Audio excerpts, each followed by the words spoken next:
additional slaves with their debt slave. And guess what? Those additional slaves, they're chattel slaves. They're not debt slaves. They don't go free. But let's go on talking about debt slavery. Oh boy. When a man sells his daughter as a slave, she shall not go out as the male slave. This looks like it's going to be a Women didn't really have long debt night. of their own to speak of, so they could not sell themselves into debt slavery. Let's get into it. Be sold into debt slavery. We got just everything you need. We're here to take the lead. It's not like anything you've seen.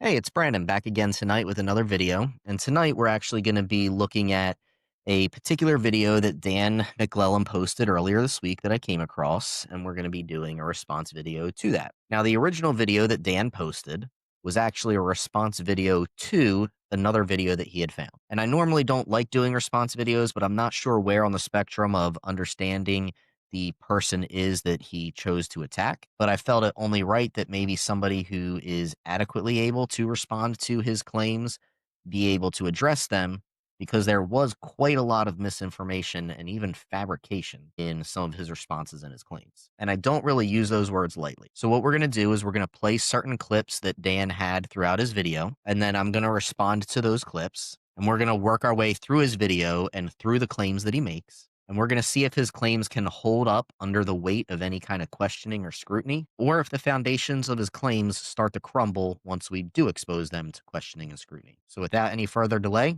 here we go. Are there really people out there who pretend they believe every last thing that's in the Bible?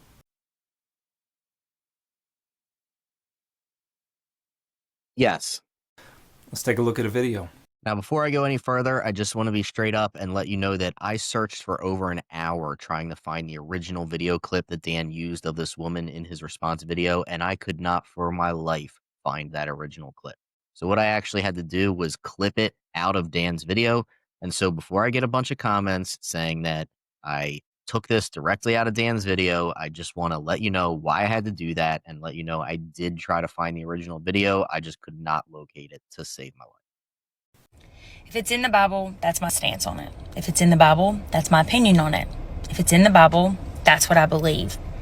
My political views are backed by the Bible. If it's in the Bible, that's what I think. If it's in the Bible, that's how I act. If it's in the Bible, that's what I'm going to stand up for. If it's in the Bible, that's what I'm going to use my voice for. And if you don't like that, sorry, not sorry.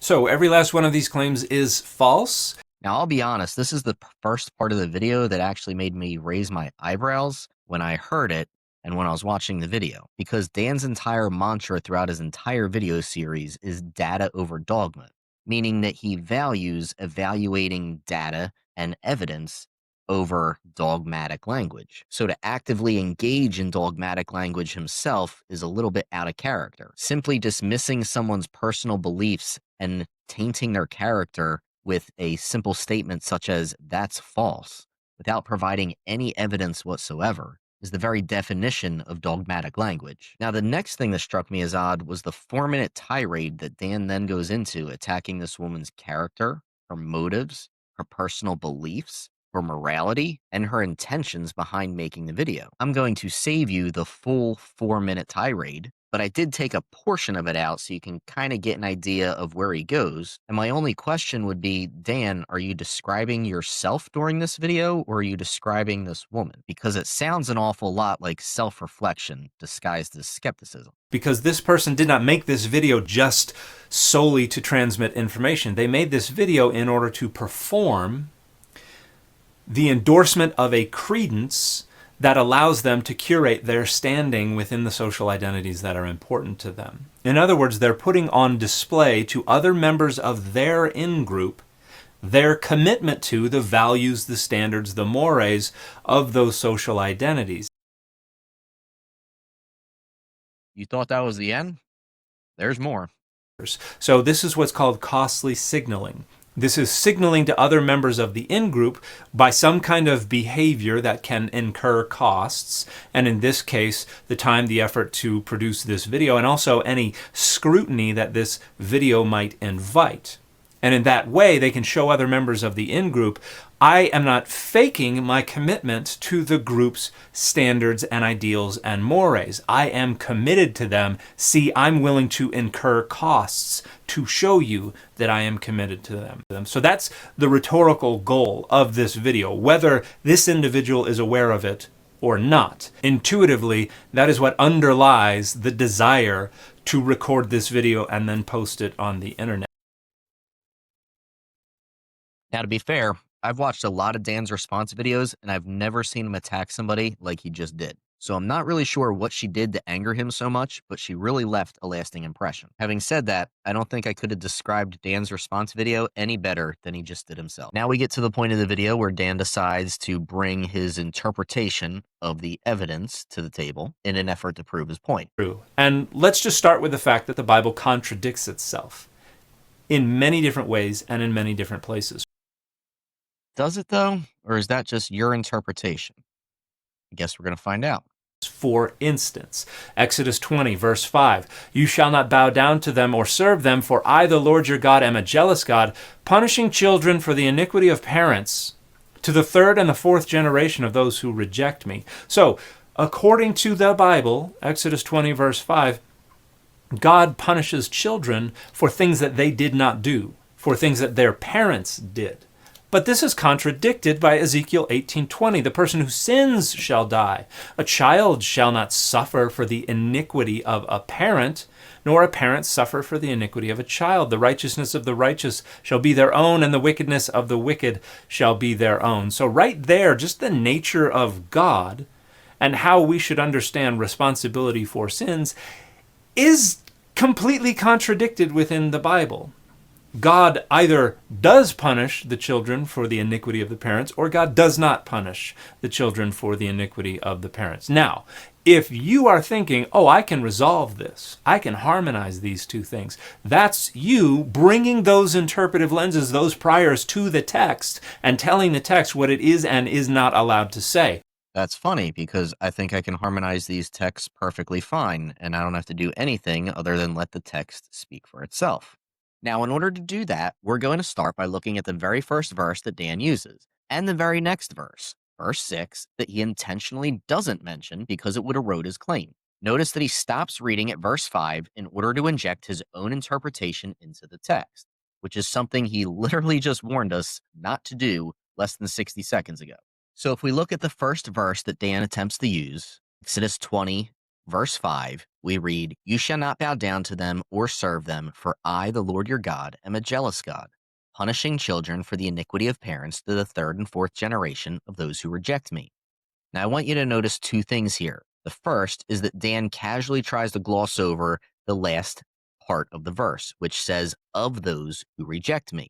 But the second thing I want you to notice is that there's no period here at the end of the verse. This tells us that this is the middle of a thought, the middle of a sentence, but Dan decides that he needs the sentence to end here, because if he continues the thought into verse 6 and finishes the sentence, then it completely erodes the foundation of his claim. And this is why he intentionally tries to hide verse 6 from his audience. So first, we're going to deal with verse 5. If we look at the Hebrew and Aramaic lexicon of the Old Testament, otherwise known as Halot, which is generally seen by most modern-day scholars as the most accurate representation of the Hebrew language that we have today, we find that the word here being translated as punished is the original Hebrew word pakad. And according to Halot, it doesn't mean punished. It means to attend to intervene, or to call to account. So according to the most modern day source that we have for the original Hebrew language, Exodus 20 verse 5 means that God is holding generations accountable for their own sin,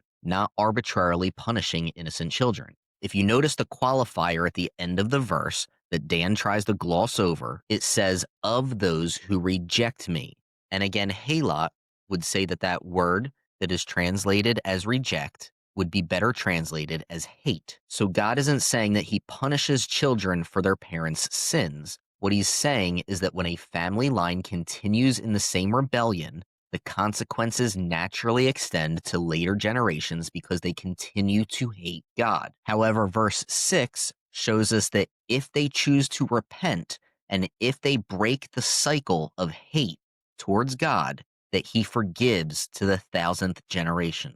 This is why Dan needs the sentence to stop at verse 5, because by stopping at verse 5 and glossing over the end of it, he gives his audience the impression that God actually punishes children for the sins of their father. And again, we didn't have to do any harmonizing at all. All we had to do was actually read the text and let it speak for itself. Dan is the one trying to change the interpretation of the verse to fit his dogma. He's ignoring the data and he's ignoring the evidence, and he's just spewing what his audience wants to hear so that he feels accepted by them and they see that he is a part of their group. So read in context, Ezekiel 18:20 has no contradiction to Exodus 20 verse 5. Both verses make it abundantly clear that God punishes individuals for their individual sin. However, Exodus 20 verse 5 does give us a view into the generational curse that can follow into future generations. Not because a physical curse gets translated down into those generations,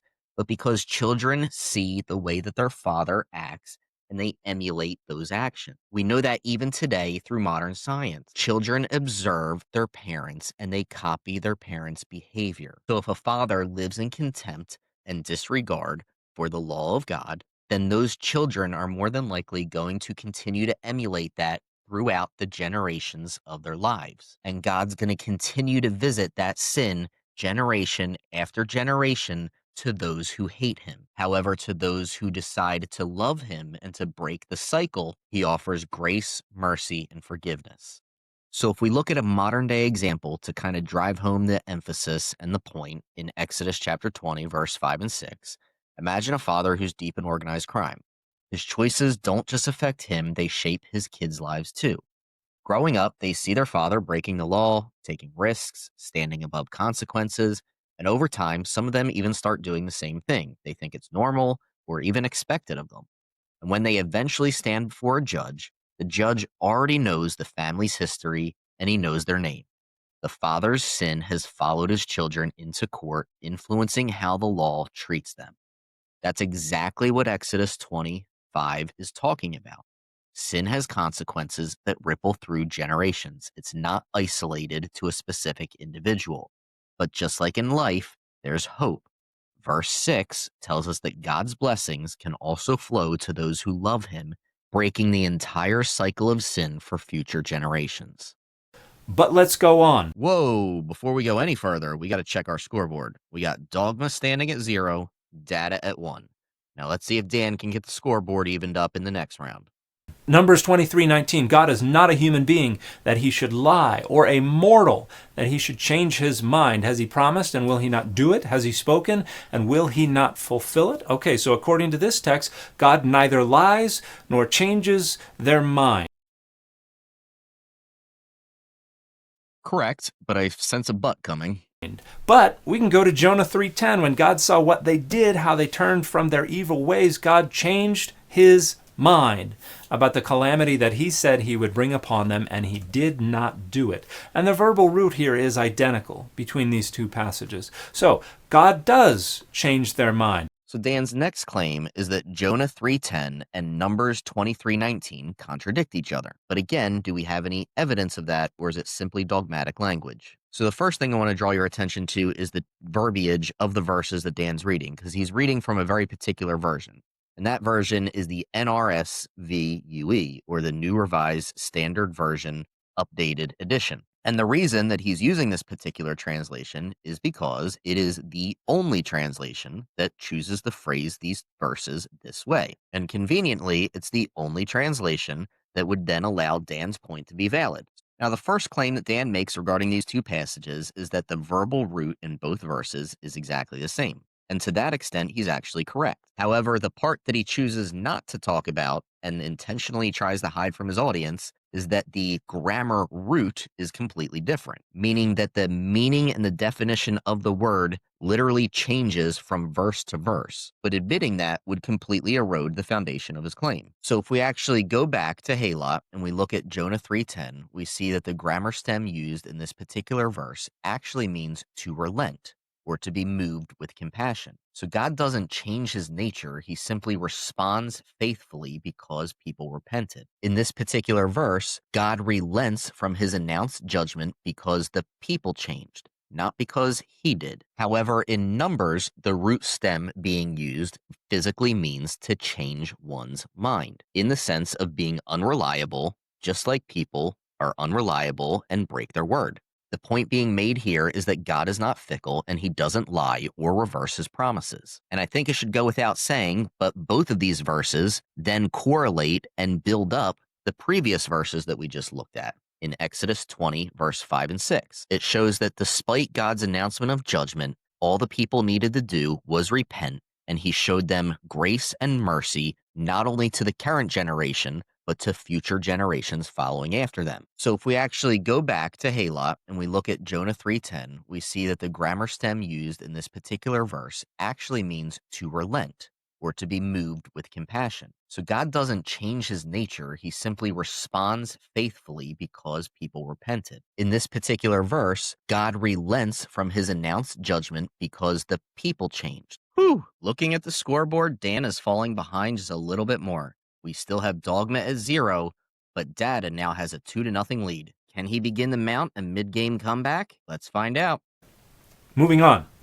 Psalm 137:9, happy shall they be. And the word here in Hebrew is asrei, which really means blessed. This is the Hebrew term that is translated makarii in the Beatitudes. All right, so the first thing we're going to do is just interject with a little comment that I'm going to pin up here on the board for a later conversation. And that is, Dan likes to talk about what words mean in the original Hebrew language. I just want you to remember that because we're going to have to come back to that later on for another one of his arguments. Blessed shall they be who take your little ones and dash them against the rock.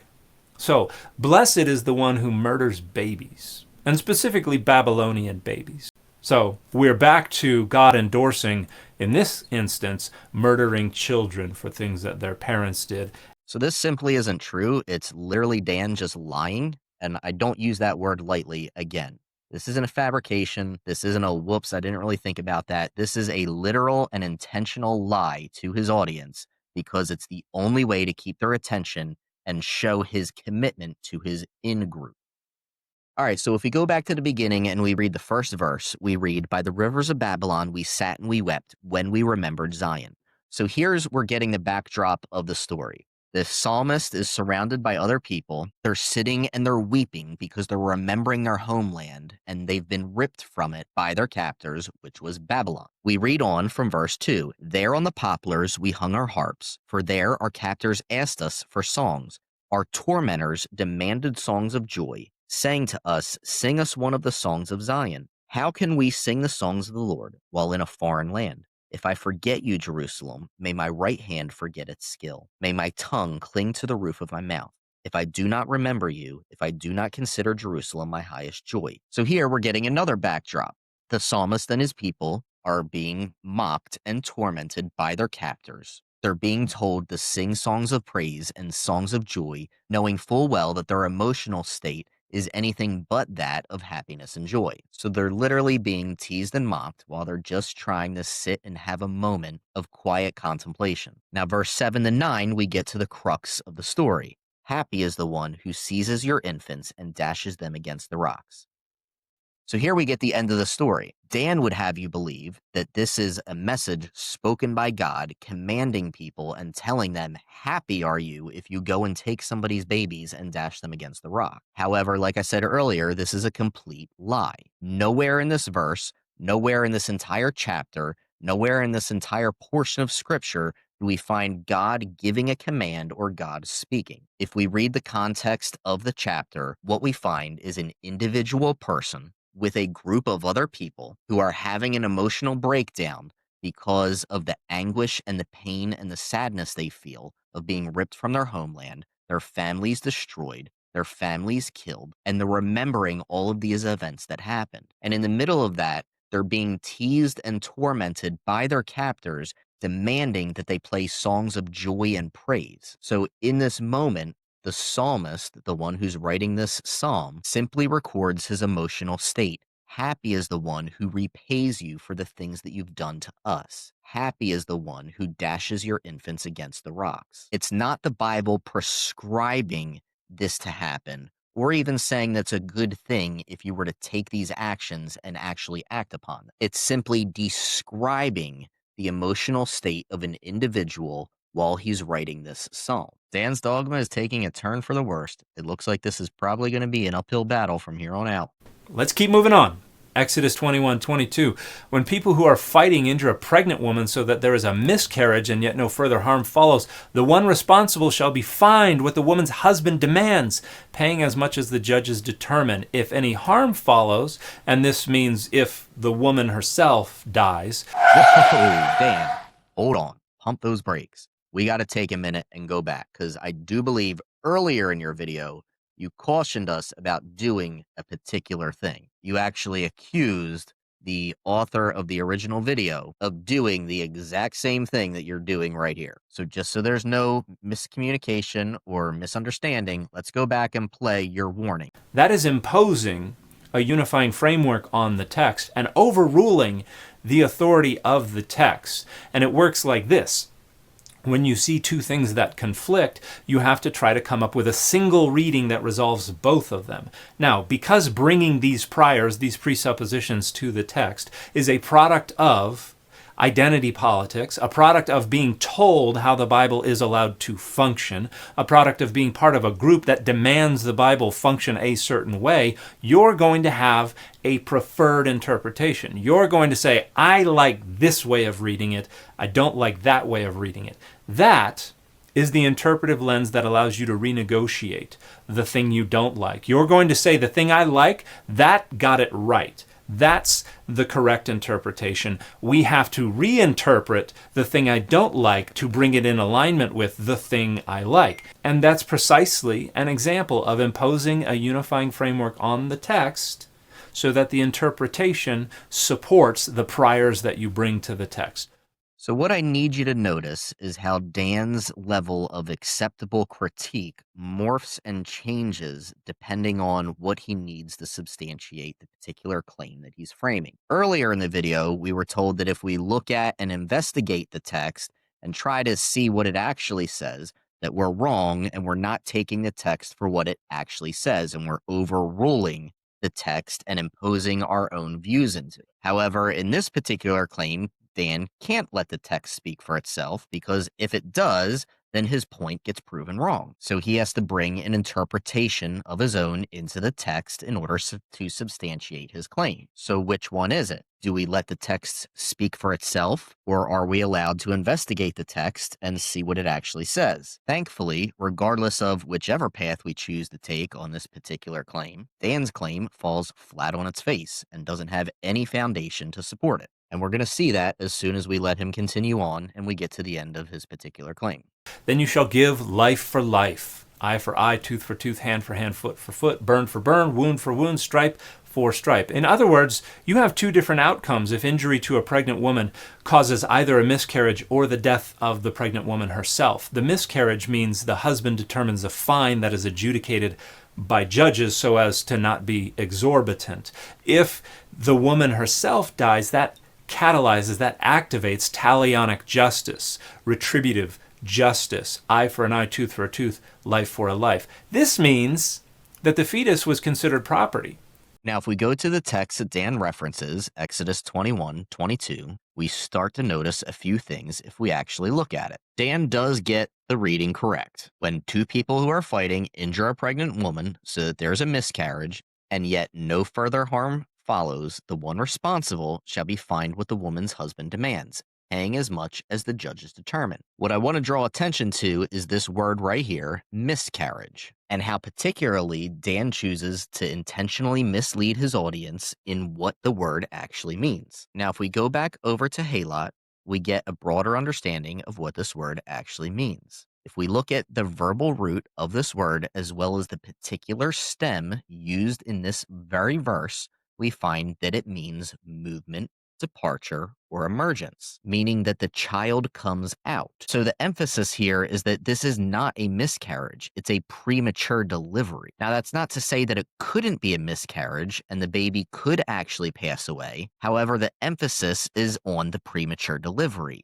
The two people arguing hit the woman, and she gives birth prematurely. It's the next part of the verse, and actually also verse 23 and 24, that clarify what happens after that. If she gives birth prematurely and yet no further harm follows, then the one responsible shall be fined what the woman's husband demands, paying as much as the judges determine. Here we do get a financial penalty, and that's because no life has been lost. The woman simply gave birth prematurely, and that's not a simple thing. I don't say it like she simply gave birth prematurely. But the end result is that there was no loss of life, and there was no further harm that followed. The woman gave birth prematurely, and everybody is okay. In that particular instance, then the perpetrator of the crime is issued a penalty by the wife's husband, and the judges determine what the value of that fine should be to make sure that the husband isn't unreasonable. However, if we read the very next verse, if any harm follows, then you shall give life for life, eye for eye, tooth for tooth, hand for hand, foot for foot, burn for burn, wound for wound, stripe for stripe. So here we find if further harm arrives, where either the woman or her child pass away due to the injury and the premature birth and it resulting in a miscarriage, that the perpetrator is held responsible with talion justice or retributal justice. It's extremely clear from the reading of the text and the context of the language that this is not referencing a miscarriage. If it was, there would be absolutely no reason to further include the qualifications of if further harm follows, because the harm would have already been done. The child died. The only reason that particular reference is included is because it's emphasizing that if a premature birth happens, yet nobody dies and the woman is okay after the birth and the child survives the birth, then there is to be issued a penalty because there was a crime committed. But the perpetrator isn't to be put to death because there was no loss of life. So the very fact that Dan tries to spin this the way that he does to intentionally mislead his audience because he needs to keep his reputation with his in-group, I hope that would be enough in and of itself to at least begin to question the validity of some of his claims. But we're going to keep going on, and we're going to keep listening to them because he's still got a lot more, and I want to give him the benefit of the doubt. Having said that, if you think I'm still not keeping score, then I have some bad news for you. Exodus 21:20, when a slave owner strikes a male or female slave with a rod and the slave dies immediately, the owner shall be punished. It's not saying precisely what type of punishment, probably because it would differ depending on whether this was a debt slave, who would usually be an Israelite, or a chattel slave, who would usually not be an Israelite. If it were an Israelite, the penalty might be capital punishment. If not, probably just a fine. Oh my goodness. Remember when I told you we were going to pin that thing up there to talk about later? So Dan likes to know what Hebrew words or what words originally meant in the Hebrew language. We know that. I find it particularly ironic that at this particular fork in the road, we're supposed to accept, I just don't know what it means. I mean, we don't know what it means. Nobody knows what it means. It could mean anything when Dan knows exactly what it means. And I know that he knows exactly what it means because he covered it in a video a couple months ago, which we did a video response on. So just to help jog the memory a little bit, here's Dan explaining to us exactly what that word punished means in the original Hebrew language. Frank's actually referring to a specific passage in Exodus 21. That passage where it talks about beating a slave with a stick, where if he dies immediately, then the slave will be avenged. So we do know what that word means. It means avenged. Now, there's a particular reason why Dan is avoiding admitting that, and we're going to get to that. But first, I want to let him finish making his claim, and then we're going to deal with it as a whole. But if the slave survives a day or two, there is no punishment, for the slave is the owner's property. And the rationale here is that if a slave owner beats a slave immediately to death, that was probably a beating with an intent to kill. That is considered something punishable. But if the beating was disciplinary or corrective, and the person only passed away after a couple of days, then that means it was probably accidental, it wasn't intentional. And in the case of an enslaved person, there is no punishment at all. So, accidental homicide of an enslaved person, you're in the clear.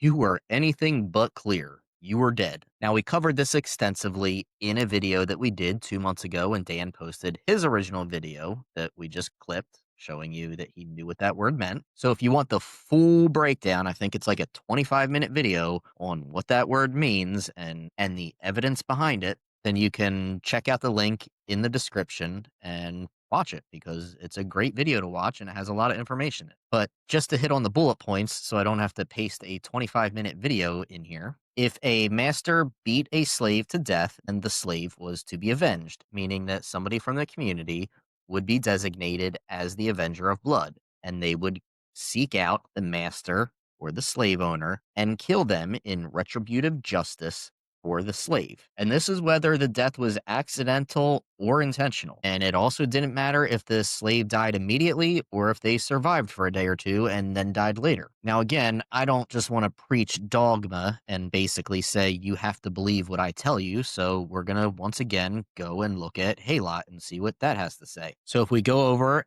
to Halot and we look at the verbal root of the original Hebrew word, as well as the stem particularly used in that specific verse, we find just that it means vengeance or blood vengeance. This means that the master himself who beat his servant to death would then be subject to judicial vengeance. And the lexical and nominal data for blood vengeance shows this point to be execution or capital punishment, not merely a fine or a reprimand. So for Dan to sit back and say, well, it might be a fine or a punishment, we just don't know, is again a lie. I think it's important to again mention that Dan is a very smart guy. In no way am I insinuating ever that Dan is not intelligent. He's actually extremely intelligent, which is how he's able to pass these fabrications and these lies off as facts. He's much more educated than I'll ever be, but just because somebody has an education doesn't mean that we should swallow their dogma without actually looking at the evidence first. So not to rub it in, but we do have to once again update the scoreboard. We now have data with a 5-0 lead and dogma in danger of a complete shutout. Moving on. Deuteronomy 22, we have verses 23 through 29, which give a few different laws related to sexual assault. And the first couple ones talk about sexual assault of a woman who is married, and then sexual assault of a woman who is only betrothed or engaged to be married. In all of those instances of sexual assault, the penalty for the perpetrator is capital punishment, is the death penalty. But down at the bottom, we see if a man meets a virgin who is not engaged and seizes her and lies with her, this is indisputably sexual assault, and they are discovered, the man who lay with her shall give 50 shekels of silver to the young woman's father, and she shall become his wife. Because he violated her, he shall not be permitted to divorce her as long as he lives. So what's going on here? That is a great question. Fingers crossed that you can tell us. Here, why is the punishment not death? Well, it's because she's not betrothed to someone else. What this reveals is that marriage was primarily a question of property rights. To violate that contract by violating the sexual availability and the procreative capacities of that woman, the property rights of the man have been violated, and so the penalty is death. When the woman is a virgin, the only property rights that have been violated are the property rights of the father, who stands to profit from selling his daughter into marriage. And that's not considered quite as serious. And so the penalty is that the perpetrator must pay the father an elevated bride price and then must take the daughter as his wife and is not allowed to divorce her. It's not the death penalty because the violation was not as severe, which makes clear that the primary concern of these laws is not protecting the victim. So close, but yet so far. Dan did get some parts of this right, but overwhelmingly he got it wrong. So again, I'm not going to ask you to accept my dogma as fact. We're going to go back to the consensus scholarship when it comes to this particular reference and claim by going to Halot and looking at that once more. So Dan did get some parts of it right in that the word actually does mean seize. However, what he doesn't want the audience to know is that it's the same grammatical stem that we find in Genesis 39:12. What does Genesis 39:12 say? Well, I'm glad you asked. This is the story of Joseph when he was in Egypt and Potiphar's wife had a sexual attraction towards him and wanted to bring him to bed. So if we back up to verse 10, we read, "And though she spoke to Joseph day after day, he refused to go to bed with her or even be with her. One day, when he went into the house to attend to his duties and none of the household servants was inside, she caught him by his cloak and said, 'Come to bed with me.'